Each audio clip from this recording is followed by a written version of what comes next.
अस्सलाम वालेकुम स्टूडेंट्स, मैं हूं मुदस्सिर बशीर और आप सबको BFA यूनिवर्सिटी में खुशामदीद। स्टूडेंट्स, जैसा कि आपको पता है कि मैं अपने इंट्रो में बड़ी वज़ाहत के साथ बता चुका हूं कि अगर आपकी मैथ में सप्ली आ चुकी है या आपसे मैथ पास नहीं हो पा रही या आपको ख़दशा है कि आप मैथ में फ़ेल हो जाएंगे क्योंकि आपको मैथ उस तरह आती नहीं है, तो फिर उसके लिए मैंने आपके सामने 50 क्वेश्चन का एक पैकेज रखा था कि आप लोग अगर सिर्फ ये 50 क्वेश्चन कर लें और उसमें 25 डेफिनेशंस मैंने बताई थी और साथ हमने MCQ करने हैं, बिल्कुल शार्ट काम। अगर आप वो कर लेते हैं 50 क्वेश्चन, 25 डेफिनेशन और साथ MCQ, तो फिर आपके लिए मैथ को पास करना एटलीस्ट कोई मसला नहीं है। जिसने तो फुल मार्क्स लेने हैं उसको तो चाहिए, वो तो फुल मैथ करेगा, लेकिन जिसको लगता है कि मेरे से मैथ नहीं हो पा रही, ख़दशा है कि फ़ेल हो जाऊंगा या वो फ़ेल हो चुका है और अब उसने सप्ली का एग्ज़ाम देना है, तो फिर उससे ये वाले 50 क्वेश्चन करने हैं। तो मैं इंशाल्लाह 10 लेक्चर्स के अंदर हर लेक्चर में 5 क्वेश्चन को कवर करूँगा और इस तरह 10 लेक्चर में ये वाले जो 50 क्वेश्चन हैं इनको मैं एंड करूँगा और उसके बाद जो डेफिनेशंस हैं 25 वो भी करवाऊँगा और साथ MCQ भी करवा दूँगा।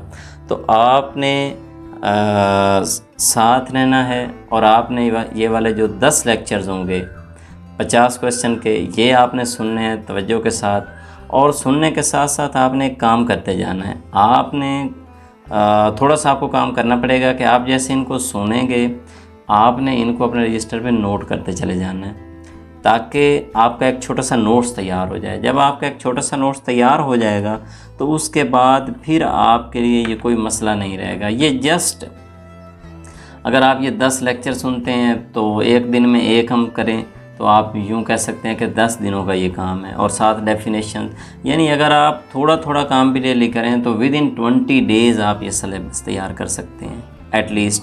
और आप इसको अगर तैयार कर लेते हैं तो तकरीबन मेरा ये गैस है कि आप 40+ पे चले जाएंगे, 40 से ज़्यादा मार्क्स आपके आ सकते हैं।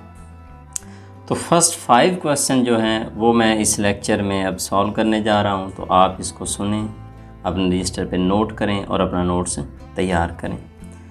क्वेश्चन नंबर 1 मैंने यहाँ पॉइंट आउट भी कर दिया है।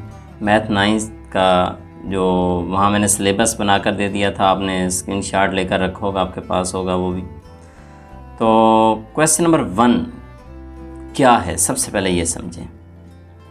क्वेश्चन नंबर 1 एक्चुअली मनफी कालब के बारे में है कि आपने बताना है कि मनफी कालब क्या होता है। इंग्लिश में इसको नेगेटिव भी कहते हैं और उर्दू में हम कहते हैं कि मनफी कालब। मनफी का मतलब सिर्फ इतना सा है, ये एक सादा सा सवाल है। मनफी का मतलब आपको पता है कि माइनस है, यानी कि अगर आपके पास कोई कॉलम दिया हुआ है उसके साथ अगर हम माइनस लगा देते हैं तो ये मनफी कॉलम बन जाता है। जस्ट इतनी सी बात होती है। मैंने यहाँ क्वेश्चन जो बुक में जिस तरह लिखे हुए हैं उस तरह नहीं लिखे, बल्कि यहाँ पे मैंने क्वेश्चन इस तरह लिखे हैं जिस तरह पेपर में आते हैं, ताकि आपको पता भी हो कि पेपर में क्वेश्चन आते किस तरह हैं। अब पहला सवाल मैंने लिखा है, ये क्वेश्चन 4 है एक्सरसाइज 1.2 का, कि अगर a बराबर हो 1 0 -1 तो a का मनफी कालब मालूम करें। तो हम कैसे इसको हल करेंगे? मनफी का मतलब है जस्ट हमने साथ माइनस लगाना है। तो आप अगर यहाँ कहें कि अगर आप दोबारा से लिखें, आप कहते हैं कि अगर जो a है, a बराबर है 1 0 -1 के, तो फिर इसका मतलब ये हुआ जो -a होगा, क्योंकि उसने तो मनफी पूछा है ना, -a का जस्ट इतना सा मतलब है कि उस सवाल के साथ माइनस लगेगा, और माइनस लगने का मतलब होता है उनकी अलामतें बदल जाएंगी। पहले वाले की अलामत +1 है तो वो -1 हो जाएगी, 0 की अलामत बदला ही नहीं करती, वो न्यूट्रल होता है। नीचे वाला -1 है, ये +1 हो गया। तो ये मैंने इसका मनफी कालब मालूम कर लिया। यानी मनफी कालब निकालने का सिंपल इतना तरीका है कि आपको जो भी कालब दिया जाए और आपको कहा जाए उसका मनफी निकालें, तो आपने जस्ट ये काम करना है, उसकी अलामतें बदल देनी है। अगर जमा है तो माइनस कर दो, माइनस है तो जमा कर दो। ये मैंने -1 को +1 कर दिया और +1 को -1 कर दिया। वो आपको ये कह सकता है कि ए का मनफी कालब निकालें। आपने इधर फिर मनफी ए ज़रूर लगाना है ताकि वो ए है, ये आपका माइनस ए है जो आपने निकाला है। इस बात का ख्याल रखना है। बराबर के नीचे बराबर लगाना है आपने। गलती आपने क्वेश्चन में नहीं करनी। अब इस तरह के 4-5 क्वेश्चन मैं करवा देता हूँ मनफी कालब के। हमारा फर्स्ट क्वेश्चन है मनफी कालब मालूम करना, ताकि आपको मनफी की प्रैक्टिस हो जाए। देखें एक बार फिर आपके सामने सवाल है। बी दिया हुआ है ऊपर, b इज़ इक्वल टू 3 - 1 2 1, और आपने तो माइनस बी मालूम करना है ना। आप यहाँ एक निशान लगाओ, implies, this implies minus B. अब यहाँ माइनस लगाना लाजमी, आगे यहाँ बराबर का निशान लगाना है। Minus B is equal to, just इनकी अलामतें बदल दें। ये जमा का 3 है तो माइनस का 3 हो गया, वो माइनस का 1 है तो प्लस का 1 हो गया, ये प्लस का 2 है माइनस का 2 हो गया। ये भी जिसके साथ सिंबल नहीं होता वो प्लस का होता है, तो ये भी माइनस का हो गया। ये हमने माइनस भी मालूम कर लिया। ये भी हमारे पास एक बहुत ही आसान क्वेश्चन था। अगले क्वेश्चन को देखें। हमारे पास फिर कहता है कि सी इसके बराबर है, तो सी का मनफी कालम मालूम करें। यानी कि इसका मतलब ये है कि हमें सी दिया गया है, हम कहते हैं कि सी जो हमें दिया गया है वो दोबारा लिखते हैं। सवाल लिखते वक्त आपने वो लिख लेना होता है एक बार, 2 6 3 2। आपने जस्ट यहाँ इम्प्लाइज लगाना है। अब आपने कहना है मैं माइनस सी हल करने जा रहा हूँ। माइनस सी का मतलब है अलामतें बदल जाएंगी। प्लस का 2 माइनस का 2 हो जाएगा, प्लस का 6 माइनस 6 हो गया, ये भी प्लस 3 है तो माइनस 3, क्योंकि जिसके साथ नई अलामत होती है वो प्लस का होता है, तो ये भी माइनस का हो गया। ये देखें आपने ये क्वेश्चन हल कर लिया। 2 नंबर का ये क्वेश्चन अक्सर बेशतर पेपर में आता रहता है।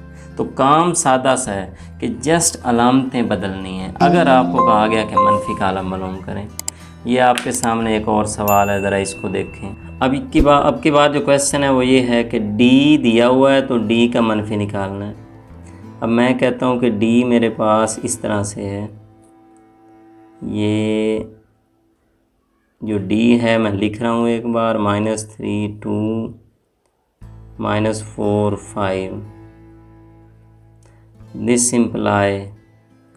बस 2 स्टेप का सवाल है। आपने इधर माइनस डी लगाना है कि हम मनफी निकाल रहे हैं, इज़ इक्वल टू। अब आप इतना कर दें कि इनकी अलामतें बदल दें। -3 था तो -3 हो गया, +2 था तो -2 हो गया, ये वाला भी प्लस का 4 हो गया और ये वाला माइनस का 5 हो गया। सो सिंपल क्वेश्चन बड़ी आसानी से हल कर दिया गया है। जस्ट इस बात का ख्याल रखना है कि यहाँ पे d था, अब -d हो चुका है, यहाँ माइनस ज़रूर लगानी। अगर आप नहीं लगाएंगे, इधर मनफी लगाएंगे, इधर अलामत तब्दील करेंगे, फिर आपका सवाल हल हो जाएगा, आपको पूरे 2 नंबर मिलेंगे। आपके पास एक और सवाल है, आपको e दिया गया है, आप यहाँ दोबारा लिखें। e किसके बराबर है? e इज़ इक्वल टू 1 -5 2 3, ये e की रकम है। कहता है माइनस ई मालूम करें। आपने कहना है this simply minus E is equal to, अलामतें बदल जाएंगी, ये -1 हो जाएगा, ये +5, ये वाला प्लस का है तो -2, ये प्लस का है तो -3। ये हमारा क्वेश्चन नंबर 1 था कि जस्ट मनफी कालब निकालना। उम्मीद करता हूँ कि आपके सामने अगर कोई भी क्वेश्चन आएगा तो आप बड़ी आसानी से उसका मनफी कालब मालूम कर लेंगे। अब ये 4-5 हमने करके प्रैक्टिस कर ली है, तो आपको मनफी कालब आना चाहिए। यानी कैसा भी क्वेश्चन मनफी का आ जाए, आपने अलामतें इस तरीके से आपने हल कर देना है। अगर आपको इसकी समझ आ गई है तो अब मैं क्वेश्चन नंबर 2 की जानिब बढ़ रहा हूँ। क्वेश्चन नंबर 2 में कहा गया कि ट्रांसपोज मालूम करें। ये ट्रांसपोज का सवाल है। ये जो वर्ड है ट्रांसपोज, इंग्लिश का वर्ड है ट्रांसपोज, उर्दू में भी इसको ट्रांसपोज ही कहते हैं। अब ट्रांसपोज में एक्चुअली होता ये है कि कोई भी कालब आपके पास होता है, मैं एक कालब ए ले लेता हूँ अपनी मर्ज़ी का, ये 2 3 4 6, इसमें इस तरह की जो लाइनें होती हैं, ये वाली ये कतारें होती हैं, और ये जो ऊपर से नीचे लाइनें होती हैं इनको कॉलम कहते हैं। ये कतारें हैं, एक कतार 2 3 है, एक 4 6 है। ये कॉलम है आपके पास 2 4 3 6। ट्रांसपोज का सिर्फ इतना मतलब होता है कि आपने जो आपके पास ये कतार मौजूद होती है, मसलन ये पहली कतार है आपके पास 2 3, इसको यहाँ से पकड़ो, ये इस तरह कतार है आपके पास, इसको इस तरह से ऐसे कर दो नीचे की तरफ, तो 2 3 को वहाँ से मैं ऐसे घुमा दूंगा। जस्ट कतार को कॉलम में बदल देना ट्रांसपोज कहलाता है। बहुत आसान सवाल होता है। 2 3 इस तरफ है तो 2 3 इस तरह हो जाएगा, ये वाला इस तरह। अब नीचे वाला 4 6 इस तरफ है, ये भी इस तरफ नीचे आ जाएगा 4 6। ट्रांसपोज हमने निकाल लिया। तो अब मैं 3 4 सवाल ट्रांसपोज के करता हूँ। तो जस्ट इतना सा काम करना है कि आपने कतार को कॉलम में बदलते चले जाना है। तो आपके सामने जो सवाल आएगा वो इस तरह पेपर में लिखा होगा कि अगर ए इसके बराबर है तो ए ट्रांसपोज मालूम करें। मैं पहले सवाल लिखता हूँ। मैं कहता हूँ ए बराबर है 0 1 - 2। दिस इम्प्लाई, अब मुझे ए ट्रांसपोज निकालना है। मैं इधर टी लगाऊंगा छोटा सा। ये फ़र्क ज़रूर आपने करना है। पहले ए था, अब ए टी हो गया है। पहले ए था, फिर हमने मनफी ए किया था तो साथ मनफी लगाई थी, क्योंकि अगर आप यहाँ मनफी नहीं ना लगाएंगे फिर वो और ये तो सेम हो जाएंगे। इसी तरह यहाँ इसके ऊपर टी नहीं लगाएंगे तो ए और ए टी एक जैसे हो जाएंगे, जबकि हम तो एक नई चीज़ बना रहे हैं, हम इसका ट्रांसपोज बना रहे हैं। तो A transpose is equal to, अब देखें ये पहली कतार है, पहली कतार में नंबर 1 है, क्योंकि कतार तो इस तरह जाती है ना, तो पहली कतार में सिर्फ 0 है। तो इस 0 को जो इधर जा रहा है मैं इधर मुँह इसका मोड़ कर लिख दूंगा, तो 0 इस तरह, क्योंकि ये है ये अकेला तो इस तरह लिखा गया। जैसे यहाँ पे देखें ये 2 3 इस तरह था तो इस तरह लिखा गया। अगर अकेला 2 होता तो 2 इस तरह अकेला ही आता। फिर 4 दूसरे नंबर पे था तो इधर हम दूसरे नंबर पे ले गए थे। अब 1 दूसरी कतार है, इसको इधर दूसरे नंबर पे लिखा जाएगा नीचे की जानिब। -2 तीसरी कतार है, इसको इधर तीसरे नंबर पे लिखा जाएगा, क्योंकि हम हर कतार को इस तरह करके लिख रहे हैं। पहले पहली कतार को लिखा, फिर दूसरी को इस तरह करके लिखा, फिर तीसरी को इस तरह करके लिखा। तो ये मैंने बड़ी आसानी के साथ, ये बड़ा टेक्निकल सवाल है, पेपर में करते वक्त बंदा भूल जाता है। इस तरह का छोटा सवाल ही पेपर में आता है कि आपको ए दिया था 0 1 - 2 और आपको कहा था ए ट्रांसपोज मालूम करें, तो हमने कहा ए टी बराबर है पहले वाला, फिर दूसरे वाला, फिर तीसरे वाला। इसके 2-3 सवाल और करते हैं ताकि हमें ट्रांसपोज भी पक्का हो जाए। अब ये नेक्स्ट क्वेश्चन देखें। इस क्वेश्चन में क्या है, आपको बी दिया गया है फिर, और आपको कहा गया है कि इसका ट्रांसपोज निकालें। तो पहले तो आप यहाँ बी लिख लें ताकि आपको पता चले कि बी है क्या। बी है 5 1 - 6। हमें इसका ट्रांसपोज चाहिए तो ऊपर बी टी लिखूँगा। और अब ज़रा गौर करें, ट्रांसपोज का मतलब है हर कतार को जो इस तरह जा रही है उसको इस तरह लिखना है। तो इस सवाल में सिर्फ एक ही कतार जा रही है, नीचे दूसरे नंबर पे तो है ही कोई ना, तो सिर्फ इस कतार को मैं यहाँ से पकड़ के नीचे कर दूँगा। तो ये देखो 5 1 - 6 इधर जा रही है ना, तो अब 5 1 - 6 नीचे आएगा। 5 1 - 6, ये मैंने इसका ट्रांसपोज निकाल लिया। एक स्टेप के ये क्वेश्चन हैं, लेकिन हैं बहुत इम्पॉर्टेंट। इनकी छोटी सी गलती सवाल क्रॉस करवा देती है। पी के ऊपर टी लगाना बहुत ज़रूरी है, क्योंकि ट्रांसपोज बनना है। अगर टी नहीं लगाएंगे क्वेश्चन गलत हो जाएगा आपका। एक और सवाल करते हैं। अब आपको सी दिया गया है और आपको कहा गया कि इसका ट्रांसपोज सी टी मालूम करें। कभी कह देगा सी का ट्रांसपोज मालूम करें, कभी कह देगा सी टी मालूम करें, यानी वो मुख्तलिफ़ तरीके से आपको सवाल कर सकता है। तो 4-5 क्वेश्चन करने का मकसद ये होता है कि ये कैटेगरी पक्की हो जाए। फर्स्ट कैटेगरी मनफी कालब की थी, सेकंड कैटेगरी ट्रांसपोज की है। मैं ये सवाल भी लिखने लगा हूँ। सी मेरे पास इस तरह से दिया गया है 1 2 2 -1 3 0। अब मुझे इसका ट्रांसपोज चाहिए। This implies C transpose is equal to, अब ज़रा गौर करें। अब देखें इसकी पहली कतार 1 2 इधर जा रही है, यहाँ से 1 2। इस 1 2 को मैं इस तरह करके लिखूँगा पहले नंबर पे 1 2। अब दूसरी कतार 2 -1 है, वो इधर जा रही है, मैं इधर लिखूँगा 2 -1। फिर तीसरी कतार भी है, 3 0 इधर जा रही है, मैं इसको इस तरह नीचे करके लिखूँगा, ये मैंने ट्रांसपोज ले लिया। ज़रा इसका नेक्स्ट पार्ट देखें। अब फिर कहता है डी अगर ये हो तो डी टी मालूम करें, यानी कि डी मेरे पास 2 3 0 5 है। This imply D T is equal to, D T ज़रूर लिखना है आपने ट्रांसपोज जो उसका नाम हो उसी नाम से लिखना है आपने। ट्रांसपोज का मतलब है कतार को कॉलम में बदल देना। ये 2 3 कतार उधर जा रही थी, उधर की बजाय नीचे आएगी। अब अगली कतार 0 5 है, अब हम इस तरह लिख देंगे 0 5। इसका भी मैंने आंसर निकाल लिया। अगर आप लोगों ने अभी तक अपनी पेंसिल और अपना रजिस्टर नहीं उठाया तो एक बार इसको ब्रेक लगाएं, अपना कागज़ रजिस्टर पेंसिल उठाएं, सवाल जो हल करता हुआ आपको नज़र आता है यहाँ से हल होता हुआ, उसको आप अपने रजिस्टर पे नोट करें और फिर आगे चलते चले जाएं। या आप इसको एक बार सुन लेते हैं तो फिर दूसरी बार आप इसको साथ नोट करें, सुनते जाएं नोट करते जाएं। सबसे बेस्ट तरीका ये होता है कि सुनते जाएं नोट करते जाएं, तो फिर आपको ये क्वेश्चन आएंगे। मैं अगला क्वेश्चन करता हूँ। हमारे पास ई दिया हुआ है, ये ट्रांसपोज की हम प्रैक्टिस कर रहे हैं। हम 5-6 सवाल करने का मकसद ये होता है कि हमें ये ट्रांसपोज फिर पक्का हो जाए, ये हमसे गलती ना हो। ई बराबर है, अब ई ट्रांसपोज निकालना है। This imply E transpose is equal to, transpose में चूँकि सिर्फ कतारें कॉलम में बदलती हैं, ये मेरे पास 2 3 नीचे आ गया, ये -4 5 उधर जा रहा था तो -4 5 नीचे आ गया। अब ये लास्ट पार्ट देख लें ट्रांसपोज का। अब उम्मीद करता हूँ कि आपको पक्का भी हो चुका होगा। अगर आपको आ चुका है तो आपको इसको ब्रेक लगा सकते हैं, ये सवाल आप खुद हल करें और फिर मेरा हल हुआ देखें, ताकि आपको पता चले कि क्या आपको वाकई समझ आई है या नहीं आई। तो अगर आपने हल कर लिया है तो अब ज़रा मैं हल करने जा रहा हूँ। देखें, ये आपके सामने एफ़ था, 1 2 3 4।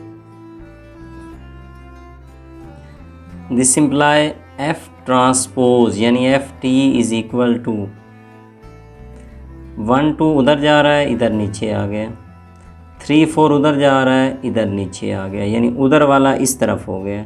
तो यूँ हमने इसका ट्रांसपोज भी निकाल लिया। तो ये मैंने तकरीबन 6 क्वेश्चन हमने ट्रांसपोज के किए हैं, ताकि आपको ट्रांसपोज की अच्छी तरह समझ आ जाए। एक सवाल और मेरे पास ट्रांसपोज का है, लेकिन वो थोड़ा सा इससे डबल है, इसलिए मैंने उसको अलग से नंबर दे रखा है। क्वेश्चन नंबर 3, आज का तीसरा सवाल, वो भी ट्रांसपोज का है, बहुत सादा है, वेरी सिंपल क्वेश्चन है, आप सिर्फ देखें। कहता है अगर ए बराबर है इस रकम के तो साबित करें कि ए ट्रांसपोज का ट्रांसपोज ए के बराबर है। यानी आप 2 बार अगर ट्रांसपोज लेंगे तो कहता है वही रकम आ जाएगी जो पहले असल रकम थी। यहाँ पे तो एफ़ और एफ टी बराबर नहीं होते। देखें, उसका पहला 1 है, इसका पहला 1 है, उसका दूसरा 2 होता है, इसका दूसरा 3 होता है, ये एक दूसरे के बराबर नहीं आए। कहता है लेकिन अगर आप किसी का 2 बार ट्रांसपोज लेंगे तो फिर आप चेक करना ये बिल्कुल सेम होंगे। हम देखते हैं ज़रा, ये पहले मैं ए लिख लेता हूँ, 1 2 0 1। अब इसका मैं लेता हूँ ट्रांसपोज, क्योंकि उसने मुझे कह रखा है आपने 2 बार लेना है। पहले मैं पहली बार ट्रांसपोज लेता हूँ, ए टी का क्या मतलब है? ए टी का मतलब है कि 1 2 जो इधर जा रहा है ये 1 2 नीचे आएगा, और 0 1 जो उधर जा रहा है ये 0 1 भी इस तरफ वाला इस तरफ आएगा। ये मैंने ए टी निकाल लिया। लेकिन अब हमें ये कहा गया है कि आपने सिर्फ ट्रांसपोज नहीं निकालना, आपने टी का फिर टी निकालना है। इसका मतलब दिस इम्प्लाई एक टी और लें, ये वाला जो ए टी बन चुका इसके ऊपर एक टी और लगा दें, यानी ये जो ए टी का जवाब आ चुका है इसका फिर ट्रांसपोज लेते हैं।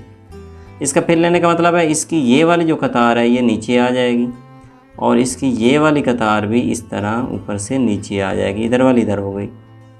तो अब आप ज़रा गौर करें कि जब मैंने डबल ट्रांसपोज लिया है तो ये रकम और वो पहले वाली एक ही रकम सेम नहीं आ गई। उसका पहला 1 है, इसका पहला 1 है, उसका 2 इसका भी 2, उसका 0 इसका भी 0, उसका 1 इसका भी 1।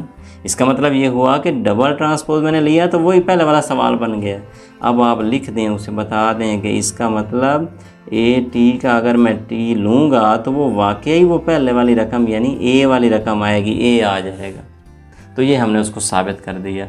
ये बड़ा अहम सवाल है, इस तरह का एक सवाल मैं और कर देता हूँ, ये भी अक्सर बेशतर पेपर में आता रहता है। आपको रकम दी जाती है, आपको कहा जाता है साबित करें उसका डबल ट्रांसपोज उसी के बराबर है। हो सकता है यहाँ सी लिख दे तो सी टी का टी, हो सकता है यहाँ डी लिख दे तो डी टी का टी। सवाल सिंपल होता है, बस आपने ध्यान से करना है। नेक्स्ट क्वेश्चन की जाने बढ़ते हैं। अब की बार हमें बी दिया और कहता है तस्दीक करें कि बी टी का टी उसी बी के बराबर है, यानी वही क्वेश्चन है। आपको बी दिया जा रहा है, यहाँ देखें बड़ी तसल्ली से सवाल लिखते हैं। आपको बी दिया उसने और आपको कहा कि बी चूँकि 1 1 2 0 के बराबर है और हमने डबल ट्रांसपोज लेकर दिखाना है कि यही वाला सवाल आता है। हम यहाँ पहले लगाते हैं दिस सिंपलाई, पहले तो हम निकालते हैं बी का ट्रांसपोज।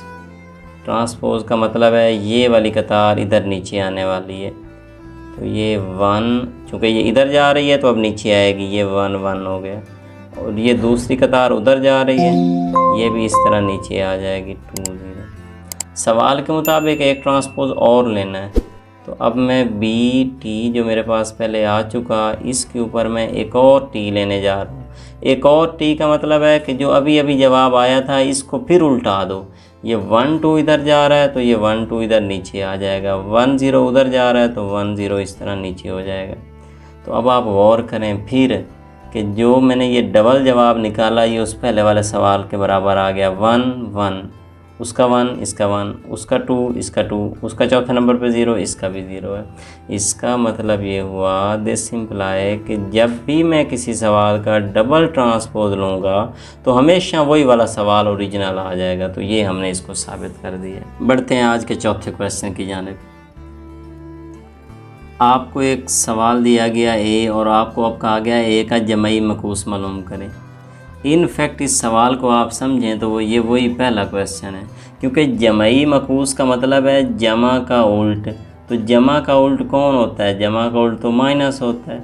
यानी आपको फिर कहा जा रहा है आप मनफी कालब निकालें, जैसे आपने शुरू में कहा था। जमई मकूस का मतलब है जमा का उल्ट निकालें, यानी कि मनफी। तो जो शुरू में पहला क्वेश्चन किया वो भी तो मनफी कालब का था, तो ये भी वही मनफी कालब वाला सवाल है। 4 एक पार्ट इसके कर देते हैं ताकि आपको इसकी प्रैक्टिस हो जाए। वहाँ हम मनफी लिख देते थे, हम यहाँ सिर्फ ये करेंगे कि जमई मकूस लिख देंगे, लेकिन क्वेश्चन वही सेम है। यहाँ पहले आप लिखें ए बराबर है 2 4 -2 1।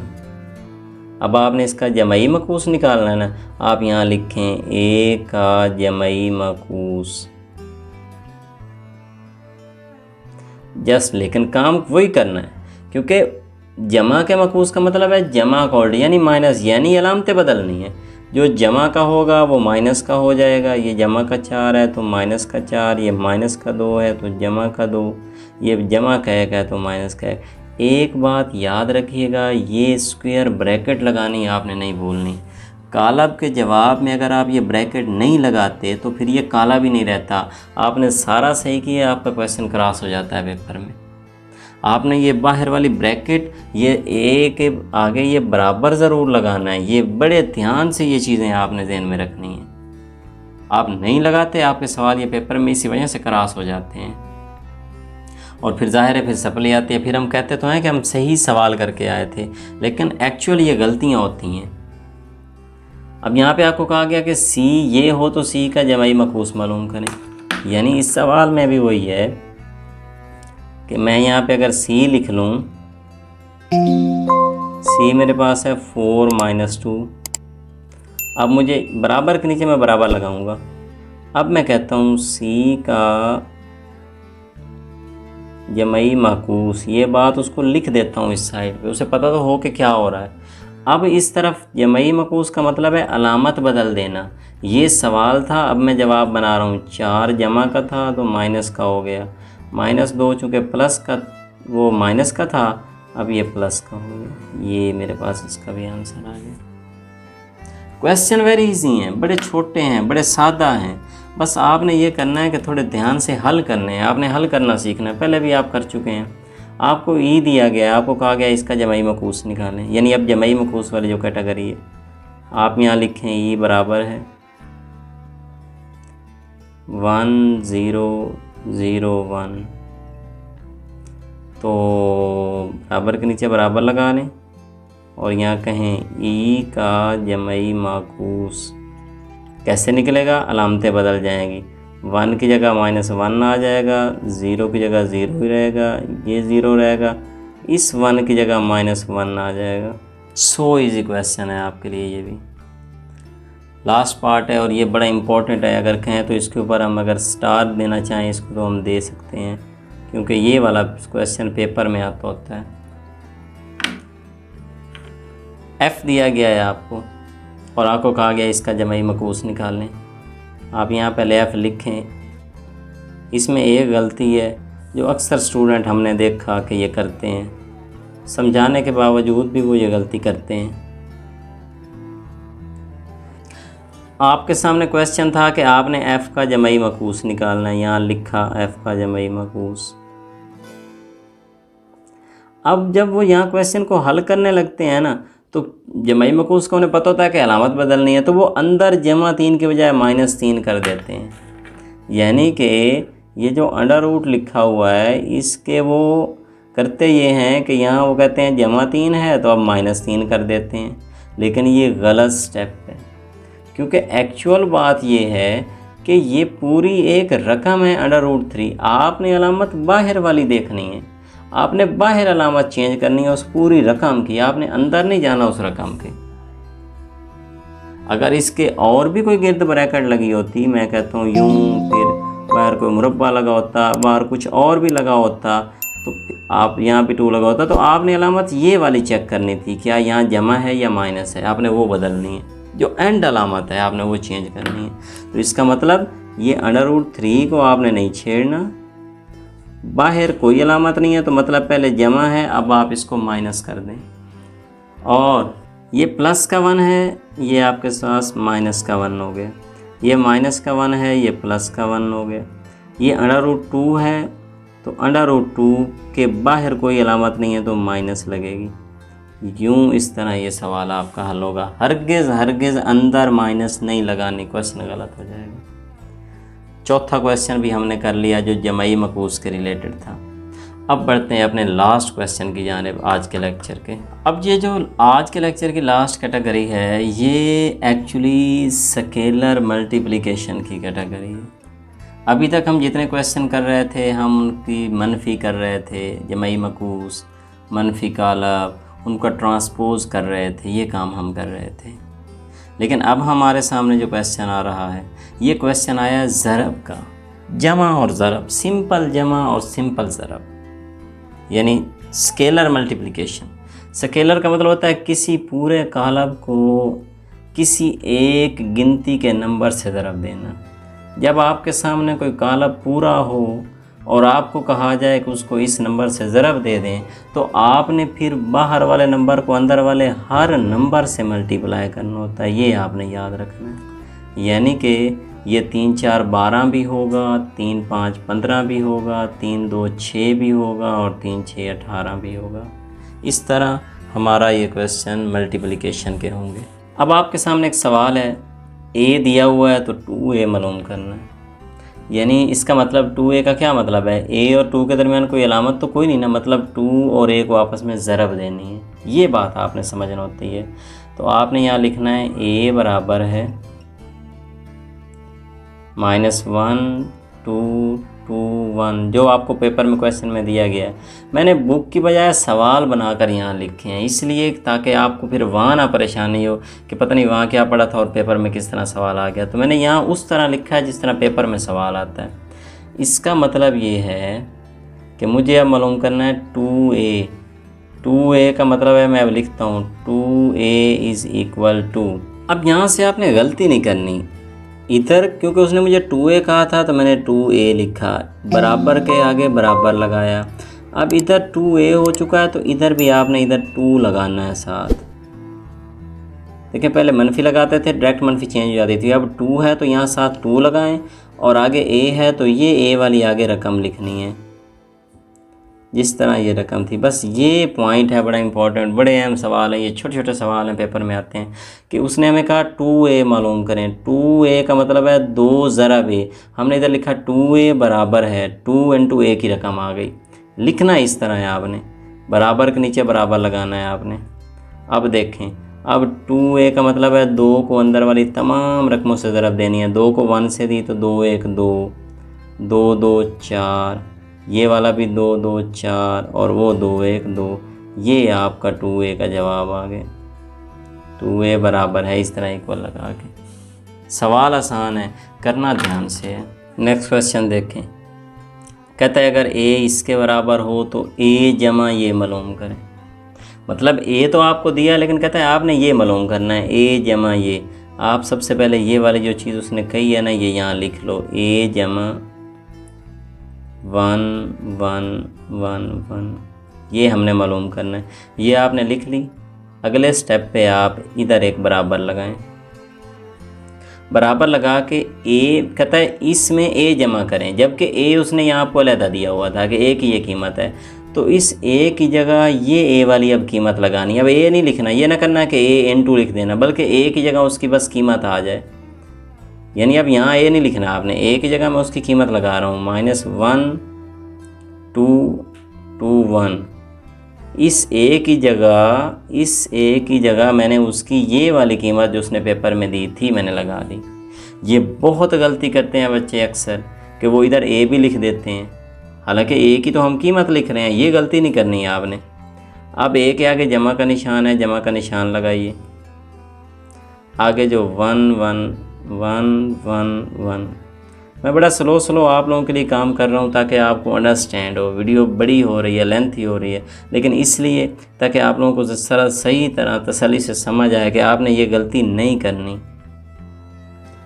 अब जमा का तरीका क्या है, हमने a जमा ये लिख लिया। जमा का तरीका ये होता है कि पहले वाले में पहले वाला जमा करें, दूसरे में दूसरा करें, तीसरे में तीसरा, चौथे में चौथा। तो पहले वाला है मेरे पास -1, ये जमा का निशान है, जमा लगाता हूँ। आगे 1 है तो 1 लिखता हूँ, ये पहला पहले में जमा हो गया। दूसरा आगे जाकर लिखता हूँ, दूसरी रकम में जमा का निशान और उसकी भी दूसरी।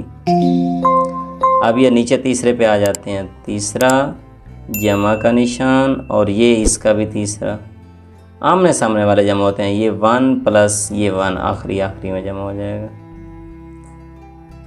तो अब ज़रा देखें इसका आंसर क्या आता है।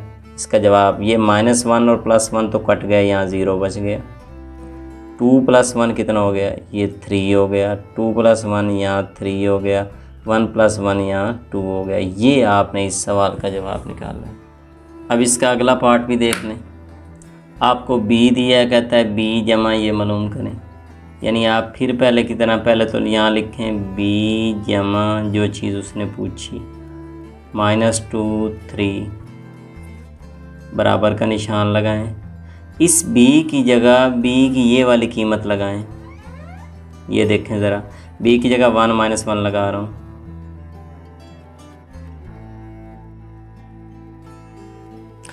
बड़ी एहतियात से आपने ये सवाल करने हैं। b प्लस उसने पूछा था, b की जगह b की ये कीमत लगाई, अब b नहीं लिखा। आगे जमा था, जमा लगाया, ये कीमत लगाई।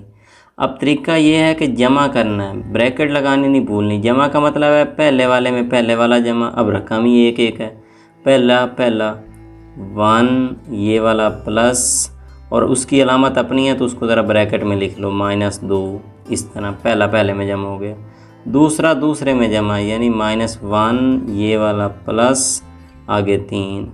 यहाँ ध्यान से स्टेप करने वाला है कि 1 ये प्लस और माइनस जब आपस में ज़रब खाते हैं ना, यहाँ पे ये ब्रैकेट है बीच में, तो प्लस माइनस माइनस हो जाता है। लिहाजा ये 1 -2 हो चुका है। अलबत्ता नीचे -1 जमा 3, नीचे जमा का 2 बन जाएगा। तो अब आपने फाइनल जवाब फिर इस तरह लिखना है। ये अब प्लस का 1 है क्योंकि शुरू में प्लस है, वो प्लस माइनस माइनस हो गया था। +1 -2, यहाँ बचा माइनस का 1 और नीचे बच गया प्लस का 2। ये आपका आंसर है इस सवाल का। सवाल छोटा है, टेक्निकल है, ध्यान से कीजिएगा। इस तरह के जमा तफरीक वाले जो सवाल हैं, ये छोटी छोटी ज़रब वाले सवाल हैं, ये आते रहते हैं। आपको ये सवाल आने चाहिए। अब देखें ये बहुत बिल्कुल छोटा सवाल लेकिन वेरी इंपॉर्टेंट सवाल है। उसने आपको b दिया कि b बराबर है 1 माइनस 1 के। आपको कहा माइनस b मालूम करें। -1b यानी कि -1 इंटू b। क्या मतलब है इसका? मतलब ये है कि b वाली रकम को -1 से ज़रब दे दें। तो पहले मैं -1 लिखता हूँ, इंटू आगे मैं b वाली रकम लिख देता हूँ। वो रकम मेरे पास 1 -1 है। तो जस्ट इतना काम करना है, -1 को अंदर ज़रब देता हूँ। देखिए यहाँ ब्रैकेट लगा लूँ पहले, 1 1 1, लेकिन ये माइनस का वो जमा का माइनस का 1 जवाब आएगा। अब इस -1 को इस -1 से ज़रब देता हूँ, ऊपर वाले से दे ली, नीचे वाले से देता हूँ। तो माइनस माइनस ज़रब खा के जमा होता है और 1 1 1 हो गया, तो ये जमा का 1 बनता है। जस्ट जवाब आ गया। इधर वो चीज़ दोबारा लिख लें, -1 इंटू b। ये हमने आंसर निकाल लिया। ये छोटा सवाल है लेकिन बहुत इंपॉर्टेंट है। इस तरह के हम 2 सवाल और कर लेते हैं और यूँ हम आज का लेक्चर अपना एंड करेंगे। तो अपने नेक्स्ट पार्ट को देखते हैं। ये C और D के 2 सवाल हैं आपके सामने। C वाला सवाल पेपर में बहुत बार आया है। ये बहुत इंपॉर्टेंट सवाल है। इस सवाल क्योंकि ये छोटा सवाल है और पेपर में आने के इसके चांसेस ज़्यादा होते हैं। सवाल किस तरह, वो आपको एक रकम देता है C बराबर है, आपको कहता है C प्लस ये वाला मालूम करें। अगर आप इसको दोबारा लिखना चाहें तो उसी तरह लिखें कि C बराबर है, बल्कि हम यहाँ से स्टार्ट कर लेते हैं, C प्लस निकाल लेते हैं। हम कहते हैं C प्लस जो हमने मालूम करना है -2 1 3। तो अब नीचे इधर बराबर लगा देंगे, C की जगह C की कीमत लगाएंगे। क्या है 1 -1 और 2, ये C की कीमत लग गई। आगे जमा का निशान और आगे जो उसने लिखा हुआ है खुद से वो लिख लेते हैं। अब जमा का मतलब है पहला पहले में, दूसरा दूसरे में, तीसरा तीसरे में। तो ये देखें 1 प्लस -2 होगा पहले नंबर पे, तो -2 को मैं ब्रैकेट में लिखूँगा। पहला पहले के साथ हो गया। अब दूसरा दूसरे के साथ, -1 जमा 1, और जो तीसरा है वो तीसरे के साथ 2, बीच वाला प्लस और एंड वाला 3। तो इसका अगर हम जवाब निकालें, आप डायरेक्ट भी कर सकते हैं। ये 1 का है, वो माइनस का 2 है, तो जमा का 1 माइनस का 2, बाकी माइनस का 1 बचता है यहाँ पे। ये 0 हो जाएगा और वो 5 हो जाएगा। 3 जमा 2 5। इस तरह ये सवाल आपका हल होता है। ये बड़ा इंपॉर्टेंट क्वेश्चन है। छोटा सा सवाल है लेकिन बड़ा अहम है कि C जमा इसकी कीमत निकालें। C की जगह वो पिछली कीमत लगानी है। हर सवाल में यही काम हो रहा है, आपने कीमत उठा के लगानी है। अब ये देखें, ये उससे भी छोटा सवाल है लेकिन बड़ा अहम है। C दिया हुआ है आपको, फिर तो आप ये ज़रब का सवाल है, आप पहले C लिख लें। 1 -1 2। आपको कहा गया -2C मालूम करें। ये देखें अभी सवाल इस तरह का किया था, -2C आपने बराबर लगाया, -2 इधर दोबारा लिखें और आगे C था, C की जगह उसकी कीमत लगा दें, ये वाली 1 -1 2। तो -2 इंटू C इधर दोबारा लिखा रहने दें। इस -2 को अंदर ज़रब देनी है। जस्ट जब बाहर नंबर आ जाए ना तो मतलब अंदर सारों से ज़रब देनी है। 2 1 2 बनेगा पहले, यहाँ ब्रैकेट ज़रूर लगाइएगा। ये भी कई बार देखा गया ऐसे ज़रब दे के छोड़ देते हैं, ब्रैकेट नहीं लगाते। 2 1 2, ये फिर 2 1 2, लेकिन माइनस माइनस जमा 2 1 2 और वो 2 2 4, अब माइनस का 4। ये आपका जवाब आ गया, आपने ज़रब दे दिए। बहुत आसान है सवाल, ये करने हैं आपने। मुझे पता है आप लोग थक चुके होंगे क्योंकि लेक्चर काफ़ी लंबा होता जा रहा है, लेकिन हमारा टारगेट है 5 क्वेश्चन हमने करने थे। 5 कैटेगरीज हमने समझना थी, जिसमें हमारे पास मनफी कालब की थी, ट्रांसपोज वाली थी, ट्रांसपोज का फिर हमने डबल ट्रांसपोज वाला सवाल किया और उसके बाद हमने जमाई मकूस का सवाल किया और अब हम ये ज़रब कर रहे हैं छोटे छोटे। ये ज़रब के सवाल हैं, ये कोई मुश्किल नहीं है। बस ये 2 सवाल मैं 3 और कर रहा हूँ, ये छोटे छोटे पार्ट, ताकि आपको मज़ीद ये पक्के हो जाएँ। आपने इनकी प्रैक्टिस करनी है। आपको इस तरह का सवाल अगर कोई भी आए तो आपको हल करना आना चाहिए, बस मकसद ये है। तो ये 3 पार्ट और छोटे छोटे देख लें कि ये ज़रब करके मैं दिखा देता हूँ। 2 तो ज़रब के हैं, 1 में जमा करनी है, किस तरह करनी है, और फिर आपके लिए आज का लेक्चर हम एंड करेंगे। अब इसमें देखें आपको C दिया गया है 1 -1 2। This simply 3C is equal to 3C है तो 3 यहाँ भी लिखें और आगे सी की जगह सी की कीमत अब यहाँ सी नहीं लगा देना, फिर 1 -1 2 बराबर के नीचे बराबर हमेशा रखना है।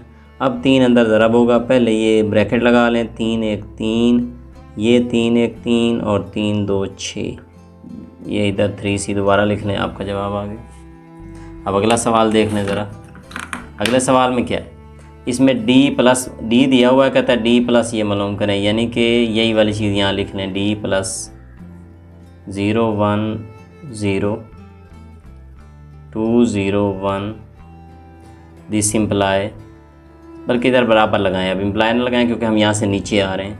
डी की जगह डी की कीमत लगा दें, क्या वैल्यू है 1 2 3 -1 0 2, इसमें हम ऐड करने जा रहे हैं प्लस 0 1 0 2 0 1, वही वाली कीमत। अब इनको जमा करते हैं, पहले में जमा होगा 1 + 0, दूसरे में जमा होगा 2 + 1, तीसरे में जमा होगा 3 + 0। अब फिर चौथा नीचे वाला उस नीचे वाले में -1 जमा 2, ये 0 जमा 0 होगा, और लास्ट वाला 2 जमा 1 हो जाएगा। अब ज़रा गौर करें, फाइनल हो गया जवाब 1 + 0 1, 2 और 1 मिलकर 3 हो गया, 3 जमा 0 3 ही रहा, -1 जमा 2 जमा का 1, ये 0 ही रहा, और वो 2 और 1 कितना हो गया 3 हो गया। जस्ट थी जमा D+ था ना, तो आपने डी की जगह डी की वो कीमत लगाई है, बस ये नहीं बोलना आपने। और चूँकि अब मैंने आगे बराबर नहीं लगाया था, नीचे बराबर लगा कर चला हूँ, क्वेश्चन ऊपर से नीचे ले आया हूँ। ये क्वेश्चन हम सामने शिफ्ट कर दिया करते हैं, इनमें आगे शिफ्ट होता है, रकम लिख के बराबर आगे जवाब, उसमें रकम लिख के नीचे चल रहा था। आज का लास्ट क्वेश्चन गौर करें ज़रा।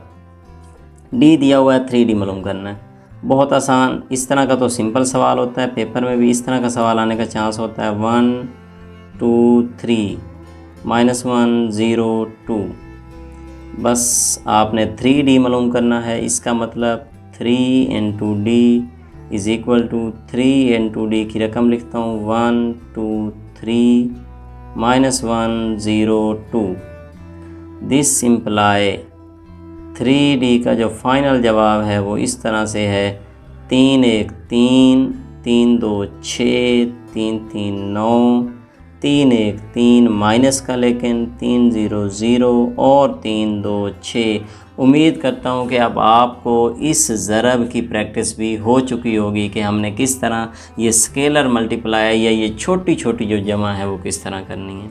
ये 5 क्वेश्चन आपने अपने रजिस्टर पे नोट करने हैं, इनको रिवाइज़ करना है, अपनी तरफ से अपने आप को क्वेश्चन दे के और हल करने की कोशिश करनी है कि क्या आपको सवाल आता है या नहीं आता। किसी भाई को या किसी को आपने टेस्ट दे देना है, उसे कहें कि एक सवाल मुझे लिखवाएं, मैं हल करता हूँ। या बल्कि ये भी बेहतरीन तरीका है कि आप यही सवाल एक बार खुद से एक रकम लिख लें और ख़ुद से हल करके फिर मैच करें कि क्या आपने सही हल किया या गलत हल किया। अगर इस तरह है तो फिर तो आपने ठीक किया, अदरवाइज़ आपसे गलत हो गया तो आप दोबारा लेक्चर को सुनें। लेक्चर को आपको 2 से 3 बार सुनना पड़ेगा, तब जाकर आपको ये क्वेश्चन क्लियर हो जाएंगे।